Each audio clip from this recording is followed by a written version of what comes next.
Hello guys, कैसे हो आप सब। आई होप आप सब बहुत अच्छे होंगे। मैं भी बहुत अच्छी हूँ। और फिर से अभी गुड मॉर्निंग है, 11:30 बज गए हैं और मैं आज आपके साथ बात करने आ गई हूँ। आप सब के दिल में होता ही है कि मेरी शादी कैसे हुई है, मैं यहाँ पर कैसे आई हूँ। तो वो ही सारी बातें मैं आज बताऊंगी। मेरे जो टेस्टिमनी है वो आपसे शेयर करूंगी कि मैं कैसे यहाँ पर आई हूँ, कैसे मेरे हस्बैंड के साथ मेरा इंट्रोडक्शन हुआ है, या फिर कह सकते हो आप कि मैं कैसे कोलकाता से हरियाणा तक जर्नी, वो चीज़ आज मैं आपसे शेयर करूँगी। मैं कोलकाता की रहने वाली हूँ और मैं बंगाली हूँ। बंगाली परिवार में मेरा जन्म हुआ है और मैं घर की बड़ी बेटी हूँ और मेरा एक भाई भी है। और हमारे घर में मेरे मम्मी पापा और दादी दादू ताऊ ताई और उनके बच्चे। तो फिर मैं सबसे बड़ी हूँ, मेरे बाद मेरा भाई है। तो जब मैं पैदा हुई थी, शायद बहुत कम ही होंगे, लेकिन तब ऐसा होता था, बहुत सारे लड़कियों के साथ होता था कि घर में पहले बेटी पैदा होना उनके लिए अच्छा नहीं होता था। उनके लिए होता था कि पहले बेटा पैदा हो। तो मैं पैदा होगी तो उनके घर में बेटी पैदा हुई है, तो मेरे पापा इतना खुश नहीं थे, उनको चाहिए था बेटा। जब मैं पैदा हुई तो मुझे हॉस्पिटल में देखने भी नहीं आए थे क्यों मैं पैदा होगी। तो वो चीज़ मैं बाद में जब धीरे धीरे बड़ी होती गई तो मुझे पता चला कि उनको बेटा पसंद था, तो इसलिए वो इतना मुझे प्यार नहीं करते थे। शायद करते होंगे लेकिन इतना दिखाते नहीं थे। तो जब मेरे 1.5-2 साल बाद मेरा भाई पैदा हुआ और मेरा भाई जुड़वा पैदा हुआ, तो उनको बहुत खुशी मिली और वो मिठाइयाँ बांटने लग गए। तो यही फ़र्क हो जाता है ना, एक लड़का और एक लड़की में। मुझे बुरा लगता था, अभी भी बुरा लगता है, काश मेरे पापा मुझे ज़्यादा प्यार करते या बराबर मेरे भाई के जैसे मुझे प्यार करते।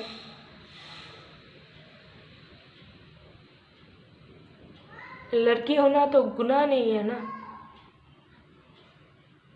लेकिन आज मैं वो ही वीडियो देख नहीं सकते क्योंकि वो इस दुनिया में नहीं है।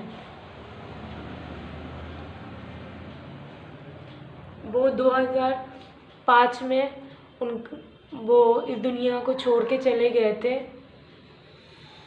मैं बहुत छोटी थी तब, और जाने से पहले उन्होंने बहुत सारा प्यार दिखाया मुझे, बहुत प्यार करने लग गए थे। लेकिन मैं अपने पापा से जब से पैदा हुई हूँ आज तक मैं बहुत प्यार करती हूँ और करती रहूँगी। शायद वो देख नहीं पाएंगे, लेकिन और ये थी मेरी बचपन की बातें। तो मेरे पापा गुजरने के बाद हमारी हालत कुछ ख़राब हो गई थी और मुझे पढ़ाई भी छोड़नी पड़ी, तो मैं ज़्यादा दूर तक पढ़ाई नहीं कर पाई। मैं जॉब करने लगी थी। उनकी बेटी और उसके हस्बैंड जीसस को मानते हैं। तो फिर हम एक दिन चर्च में गए तो उधर प्रेयर चल रही थी और सबके लिए प्रेयर हो रहा था। तो हम उसे धीरे धीरे हम जीसस को मानने लग गए और हम चर्च में जाना आना ऐसे करते रहे। तो थोड़ी दिन बाद जब मैंने चर्च में एक अपना जॉब शुरू किया, मिनिस्ट्री शुरू की, ट्रेनिंग लिया है। तो फिर उधर ही मैं मिनिस्ट्री में डांस सिखाती थी और मुझे बहुत ज़्यादा पसंद है डांस करना और डांस सिखाती थी मैं। और तब मेरा ये था कि मैं कभी शादी नहीं करूँगी क्योंकि मेरे मम्मी के साथ मुझे रहना था और मैंने छोड़ दी थी कि मुझे शादी नहीं करनी है। हमने प्रार्थना करते थे शुक्रवार की, जैसे फ्राइडे प्रेयर होती है तो हम फास्टिंग रख के हम सब फ्रेंड मिल के, मेरी मम्मी भी थी, तो हम सब एक साथ मिल के प्रार्थना करते थे सबके लिए, इस देश के लिए, इस देश के लोगों के लिए, सबके लिए प्रार्थना करते थे। तो तभी प्रेयर के टाइम में मुझे ऐसे फील हुआ कि मैंने किसी का चेहरा देखा। जब मैंने आइज़ क्लोज करके मैं प्रेयर कर रही थी तो मुझे लगा मैंने देखा कि एक चेहरा, एक लड़के का चेहरा। शायद आप लोगों को बिलीव होगा या नहीं मुझे नहीं पता, लेकिन आई बिलीव इन जीसस, तो मैं बिलीव करती हूँ जीसस के ऊपर। और उन्होंने मुझे वो चेहरा मुझे दिखाया था, जो चेहरा मैंने कभी नहीं देखा, ना कभी आमने सामने देखा है, ना ही कभी फ़ोटो में देखा है, ना ही कभी मोबाइल में देखा है, ना ही किसी जगह पे भी नहीं देखा। मैं वो चेहरा देखा है। चेहरा देखने बाद जब प्रेयर ख़त्म हुई तो मैंने अपने मम्मी को और अपनी सहेलियों को मैंने वो वाला जो चेहरा देखा मैंने शेयर की उनके साथ। तो मेरी मम्मी और मेरी दोस्तों ने कहा कि कोई बात नहीं, तुम उनके लिए प्रार्थना करो, प्रेयर करो कि वो जहाँ पर भी रहे अच्छा रहे, शायद जीसस ने तुम्हें दिखाया होगा, तो तुम उनके लिए प्रेयर करो।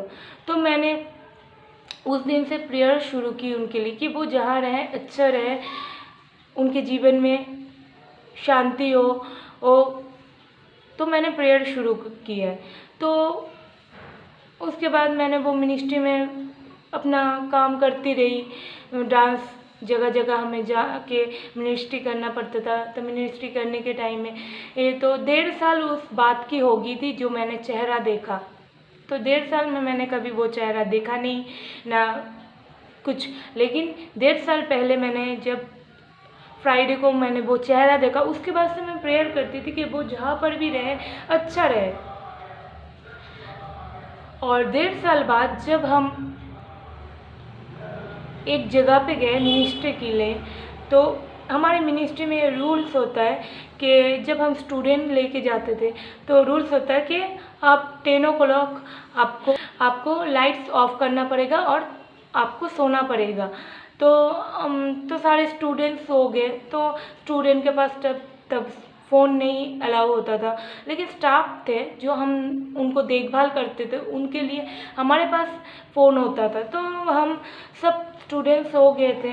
तो मुझे उस दिन नींद नहीं आ रही थी, 10 बज चुकी थी, तो मुझे नींद नहीं आ रही थी। तो तब होता था ना, आज से 7-8 साल पहले की बात कर रही हूँ। तो तब मैं ना कभी फ़ोन यूज़ करती थी, ना मैंने कभी सोशल मीडिया चेक करती थी या कुछ करती थी, या फिर आप बोलो व्हाट्सएप पे किसी से बात करना है, मैं इतना फ़ोन नहीं चलाती थी, ना यूज़ करती थी। तो मैंने उस दिन क्या किया, मुझे नींद नहीं आ रही है तो मैं क्या करूँ।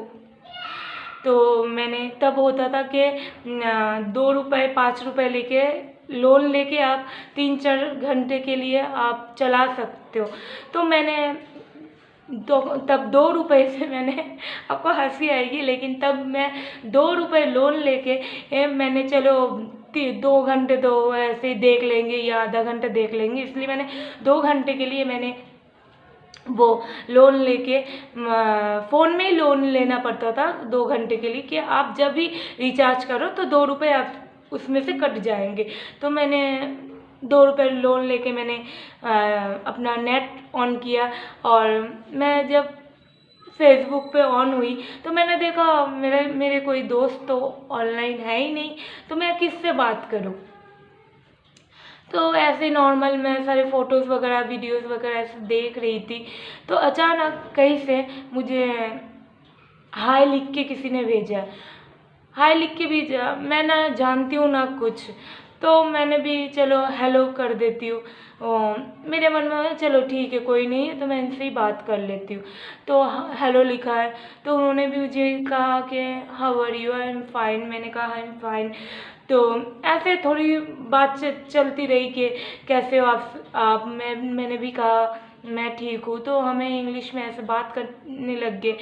तो अचानक उन्होंने मुझे, उनके उधर से रिप्लाई आया कि गॉड ब्लेस यू। तो मेरे मुंह से निकल गया, हमारे जीजस में बोलते जय मसीह की, तो मेरे मुंह से निकल गया जय मसीह की, हिंदी में ही, बंगाली में नहीं, हिंदी में ही अचानक ही मेरे मुंह से निकल गया जय मसीह की। वो भी जीजस को ही मानते थे। तो जब उन्होंने मैंने जब ये उनको लिखा, तुम SMS किया, तो उन्होंने जस्ट कहा कि आप जीजस में बिलीव करते हो। मैंने कहा हाँ जी मैं जीजस में बिलीव करती हूँ। तो उन्होंने मेरा नंबर मांगा और मैंने कहा ठीक है। बोले प्रेयर के लिए बात है, तो मैंने कहा ठीक है, प्रेयर के लिए तो मैं कभी मना नहीं कर सकती, जब भी किसी को प्रॉब्लम हो तो मैं प्रेयर कर देती हूँ। तो फिर उन्होंने नंबर मांगा, तो मैंने नंबर दिया है। तो हम बात करने लग गए थे।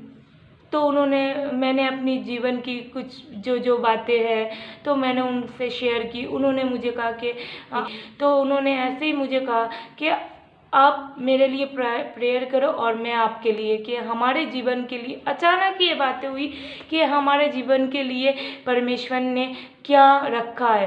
तो मैंने कहा ओके। मेरे उनकी बातों से मुझे भी ऐसे फील हुआ कि हाँ ये अच्छा लड़का है, ये जीसस को बिलीव करता है। और मुझे तो सुन के ही हैरानी हुई कि अचानक कोई मुझे SMS करने लगे और वो भी जीसस को मानते हैं। तो हम बातें करने लग गए नॉर्मली। तो बातें करने के बाद उन्होंने कहा कि आप मेरे लिए प्रेयर करना और मैं आपके लिए, कि हमारे जीवन के लिए, हमारे लाइफ के लिए जीसस ने क्या प्लान, इसलिए हमने उस दिन से प्रेयर शुरू की। उन्होंने 2-3 दिन बाद मुझे फिर से दूसरे नंबर से मुझे कॉल किया, क्योंकि वो उनका नंबर नहीं था, वो किसी के नंबर से मुझे कॉल किया था। तो जब 2-3 दिन बाद उन्होंने अपना प्राइवेट नंबर लिया था और उन्होंने मुझे फ़ोन किया कि उनके आँख में कुछ चला गया था, तो उनको दर्द हो रहा था। तो उन्होंने मुझे कहा कि आप ये मेरा प्राइवेट नंबर है, तो आप ये नंबर सेव कर लेना और इस नंबर से मैं आपको फ़ोन करूँगा और आप मेरे लिए प्रेयर कर दो कि मेरे आँख में कुछ चला गया है। तो मैंने वो प्रेयर कर दी। और तब भी मैंने और जब फेसबुक पे बात की तब भी मैंने उनका फ़ोटो या प्रोफाइल चेक नहीं किया कि वो कैसे देखते हैं, कैसे कुछ भी नहीं किया। जब मैंने उनका नंबर सेव किया तो व्हाट्सएप पे जाके मैंने उनका नंबर देखा और नंबर में जो फ़ोटो आती है तो जूम करके देख रही हूँ कि उनका फ़ोटो। तो जब जूम करके देखा, मैं आपको बता नहीं सकती हूँ कि मेरा ऐसे हुआ कि मैं शॉक होगी देख के कि ये क्या देख लिया मैंने। तब मैं दौड़ के मेरे मम्मी के पास गई, वो फ़ोटो लेके, मेरा फ़ोन लेके, और जाके मैं अपनी मम्मी को, मेरी सहेलियों को दिखा रही हूँ कि मम्मी यही फ़ोटो है जो मैंने 1.5 साल पहले मैंने देखा था। आप बिलीव कर सकते हो? लेकिन मैं बिलीव करती हूँ मेरे जीसस के ऊपर कि उन्होंने मुझे दिखाया था और उनका ही कोई प्लान है कि उन्होंने 1.5 साल बाद वही फ़ोटो, वही लड़का मेरे आँखों के सामने, और मैंने उनको देख रही हूँ उस फ़ोटो में, और जैसे मैंने देखा था वैसा सेम टू सेम वैसा है। तो मैंने उनको जल्दी से फ़ोन किया और फ़ोन करके मैंने सारी बातें जो मैंने 1.5 साल पहले देखी थी वो सारी बातें उनको मैंने बताई है। तो वो मुझे कहने लग गए, हाँ मैंने भी 1.5 साल पहले ही मैंने देखा कि मेरे लाइफ में कोई लड़की आएगी, वो जीसस को बिलीव करने वाली होगी, और ऐसा ही कुछ उन्होंने देखा है कि वो प्रार्थना कर रहे थे तब उनको ऐसे दिखाई दिए कि उनके जीवन में कोई लड़की आएगी और वो जीसस को मानने वाली होगी, बिलीव करने वाली होगी। और मैंने उस दिन मैंने जीसस को थैंक यू क्या उन्होंने मुझे यही दर्शन दिखाया 1.5 साल पहले। मैं खुद को लकी समझती हूँ कि मैं जीसस का दर्शन मैंने बिलीव किया और वो मेरे लाइफ में आ गया। तो हम बात करने लग गए थे, तो सारी बातें तो वो हमारी 2-3 महीने ही बात हुई है। उसके बाद जनवरी में वो जनवरी 4-5 तारीख को वो इधर से हरियाणा से कोलकाता गए थे मिलने। तो तभी उन्होंने कहा कि हम शादी करेंगे, तो मैं शादी करके तुम्हें हरियाणा ले जाऊंगी।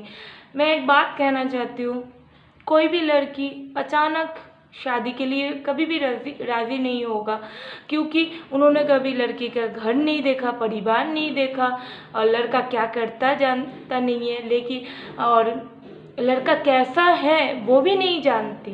तो कोई भी लड़की शादी नहीं करेगी, लेकिन मैं अपने जीसस के ऊपर बिलीव करती हूँ कि वो मेरे लिए अच्छा ही सोचा है। और मैंने एक बार भी घबराया नहीं, ना कोई टेंशन की कि मेरा क्या होगा, मैं कैसे हाँ भर दूँ। तो मैंने उनको हाँ भर दी मेरे जीसस के ऊपर बिलीव करके कि मेरा जीसस, मेरा गॉड मेरे साथ है। तो मैंने उनको बिलीव कर दी। तो मेरे सहेलियों ने सब ने कहा कि तुम उनको जानते नहीं हो, कैसे तुम हाँ भर रहे हो, तुम कैसे उधर रहोगे, तुम कुछ नहीं, तुम बंगाली हो वो पंजाबी है, कैसे एडजस्ट करोगे, तुम्हारा सब कुछ अलग है, तुम अलग कास्ट के हो, वो अलग कास्ट के, सब कुछ अलग है। तो मैंने कुछ नहीं सुना, मैंने सिर्फ अपने परमेश्वर के ऊपर बिलीव किया है। तो हमारी शादी 31 जनवरी को हुआ है, और तो उसके बाद हमारी 2 तारीख की ट्रेन थी, जो हम कोलकाता से इधर आ गए। तो इधर आके भी मेरे मन में कभी भी नहीं, हम दिल्ली में स्टेशन में खड़े थे क्योंकि इनके दोस्त हमें लेने जाने वाले थे। तो इनके दोस्त कहीं पर वेट करते करते वो गाड़ी में सो गए थे। सोने के बाद तो हम 2 घंटे तक स्टेशन में वेट किए, मैं और वो मेरे हस्बैंड। तो इनके मन में, मेरे हस्बैंड के मन में हुआ कि ये ना सोचे कि मैं इसको बेचने लाया हूँ। ये बात सही है, क्योंकि जब हम किसी को पहचानते नहीं हैं तो ये होता ही है ना कि पता नहीं कहाँ ले जा रहे, शायद हमें किसी के पास बेच देंगे या कुछ। तो मेरे मन में ये सारी बातें कुछ नहीं आया, मैं चुपचाप नॉर्मली खड़ी थी। और मेरे हस्बैंड के मन में आया कि ये ना सोचे कि मैं इसको बेचने लाया हूँ। तो उसके बाद उनका दोस्त आ गया, और हम उधर से दिल्ली से हरियाणा फतेहाबाद में आ गए। तो आप सोच सकते हो कि एक लड़की के लिए कभी भी आसान नहीं होता, वो बंगाली में हो, पंजाबी में हो, हरियाणवी में हो, या कोई भी भाषा में हो, कोई भी कास्ट में हो, जहाँ पर भी जाए एक घर से दूसरे घर में या एक परिवार से दूसरे परिवार में एडजस्ट करना बहुत मुश्किल होता है। और मेरे खातिर तो कि मैं एक जगह से वो दूसरी जगह, मैंने कभी सोचा भी नहीं है कि मैं कोलकाता से बाहर कभी जाऊंगी। दिल्ली तो मेरे लिए बहुत ही दूर की बात थी, हरियाणा तो और भी दूर की बात थी। और ये भी नहीं सोचा कि मैं कभी मेरे पंजाबी के घर में। मैं आपको एक बात कहना चाहती हूँ, हमारे कोलकाता में मैं जहाँ पर रहती हूँ उधर भी बहुत पंजाबी रहते हैं, लेकिन मुझे बहुत डर लगता था बचपन से। मैं कहीं पर पंजाबी देख लूँ, इस सरदार देख लूँ तो मैं उनसे 10 मील दूर में रहती हूँ, क्योंकि उनके जो इतने बड़े बड़े दाढ़ी होते, मूछें होते, मुझे बहुत डर लगता था। लेकिन परमेश्वर मेरे लिए वही रखा है कि तुम्हारा डर तुम्हें ख़त्म करना है, कि वो भी इंसान है, वो भी अच्छे हैं, उनसे डरने की कोई बात नहीं है। और मुझे उसी घर में वही पंजाबी जिसमें मैं डरती थी, तो उसी घर में मुझे लाया है। तो मैंने परमेश्वर का मैं धन्यवाद देती हूँ कि वो मुझे इतना काबिल समझा कि मुझे एक कास्ट से दूसरी कास्ट, एक जगह से दूसरी जगह मुझे भेजा है। तो मेरे लिए कोई भी चीज़ आसान नहीं था। आपको मेरा खाना पीना अलग था, इधर का खाना पीना अलग है, तो पहले पहले बहुत ही मुश्किल होता था। लेकिन मैंने कभी आशा नहीं छोड़ा, मैंने कभी होप नहीं छोड़ा कि मुझे करना है, मुझे मेरे परमेश्वर ने भेजा है तो मुझे करना है, मुझे सब कुछ में एडजस्टमेंट करना है। तो मैंने सब कुछ अपना कि मेरे ससुराल वाले मेरे सब बहुत अच्छे हैं, बहुत मुझसे प्यार करते हैं। और सब मेरे मम्मी, जब मैं हरियाणा में आई हूँ तो मैं कोलकाता में मैं बंगाली में ही बात करती थी या इंग्लिश में। जब मैं हरियाणा में आई हूँ तो यहाँ दिल्ली से ही जब मैं देख रही हूँ कि यहाँ पर सारे हिंदी में बात करते हैं, और मैं तो हिंदी जानती थी लेकिन बोल नहीं पाती थी इतने अच्छे से। अभी भी मुझे प्रॉब्लम होती है कुछ कुछ बातों के लिए, लेकिन फिर भी मैं कोशिश करती हूँ। आप सोच सकते हो कि हमारी बोल अलग है, हमारी भाषा अलग है, और मैं हिंदी अच्छे से जान भी नहीं पाती थी। तो मुझे बहुत तकलीफ़ होती थी कि मैं कैसे बोलूँ, कैसे करूँ। कोई मेरा मजाक उड़ाए तो मेरे बोलने से, मेरे हिंदी बोलने से अगर कोई मेरा मजाक उड़ाए तो हर टाइम मेरे मन के अंदर ना डर होता था कि शायद अभी मैं कुछ गलत बोल दूँ। लेकिन मैं अभी तक भी कोशिश कर रही हूँ कि मैं और भी अच्छे से मैं कर पाऊँ, और मैं कर रही हूँ। तो हमारे बंगाली में सिर्फ बंगाली बातें अलग होती है और हिंदी में अलग। तो यहाँ पर पंजाबी, हरियाणवी और हिंदी सब कुछ चलता है। तो पहले पहले थोड़ा बहुत दिक्कत हो जाती थी, लेकिन धीरे धीरे सब कुछ एडजस्ट करने लग गई हूँ मैं। तो आगे और भी सीख जाऊँगी। तो यही थी मेरी कोलकाता से लेके हरियाणा तक जर्नी, कि मैं कैसे आई हूँ। और मेरे छोटे बचपन की बातें भी मैंने थोड़ी बहुत शेयर की है कि मैं कैसी थी और कहाँ पर थी। और आप लोग ये मत सोचना कि मैं अपने पापा के बारे में कह रही थी तो मेरे पापा के बारे में मैं बुरा कुछ बोल रही हूँ। ये नॉर्मल सा ही बात होता है ना, क्योंकि मैं छोटी थी तब तो इतना कुछ जानती नहीं थी। तो फिर मैंने जो फील किया है वही मैंने आप सबसे वही मैंने बताया है। जो तब हुआ था, किसी किसी के कुछ होता है कि मुझे लड़का चाहिए, मुझे लड़की चाहिए पहले, तो वही बात है। मेरे पापा को पहले लड़का पसंद था, तो मैंने इसीलिए शेयर की। तो आप लोग बुरा मत सोचना। तो कोई भी चीज़ आसान नहीं होता है। हाँ, सब कुछ धीरे धीरे एडजस्ट करना पड़ता है। तो आज मैं आपके सामने हूँ, मैं बहुत खुश हूँ और परमेश्वर का धन्यवाद देती हूँ कि आज वो आपके सामने मुझे इतनी हिम्मत दी है कि मैं अपना मेरी जीवन की गवाही जो है, मेरी जीवन की कहानी जो है, मैं आपके साथ शेयर कर रही हूँ। तो इसलिए परमेश्वर का धन्यवाद देती हूँ और थैंक यू कि आप मुझे इतना प्यार कर रही हो मेरे वीडियो को, तो उसके लिए थैंक यू।